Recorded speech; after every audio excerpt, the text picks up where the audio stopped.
But my dad is one of those guys who he says, what do you get for the man who has everything?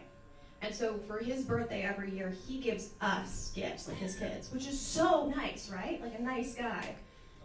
And so I thought for the longest time that I was my parents' favorite child. I've got 2 younger siblings.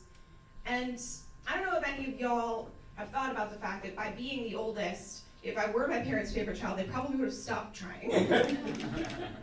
But there are plenty of other reasons why I thought I was my parents' favorite child, right? Like, I have a degree from a 4-year undergraduate university. That's great. I have a pretty decent paying job with a 401k and healthcare.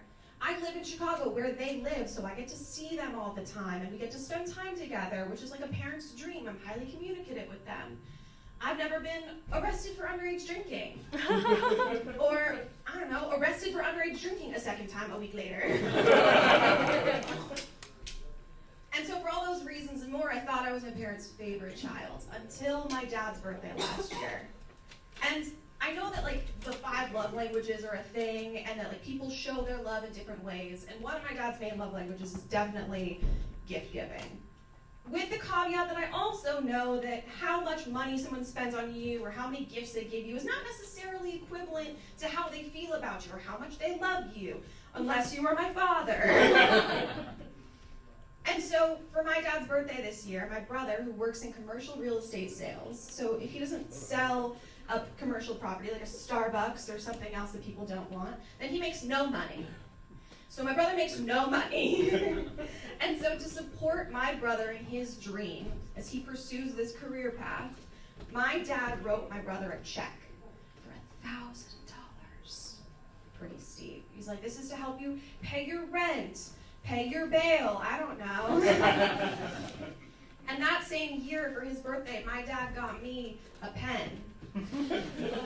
A pretty nice pen, a Mont Blanc pen, which is a nice pen.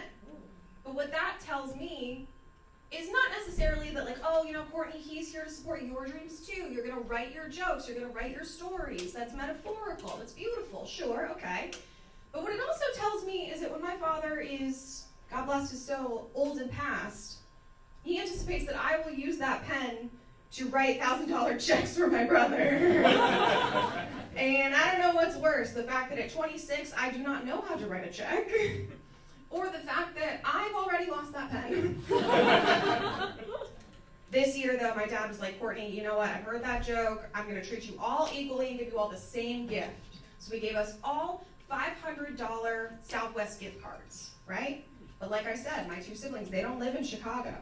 So that tells me he wants my 2 siblings to come visit him, to come here, fly to Chicago. He wants me to go away.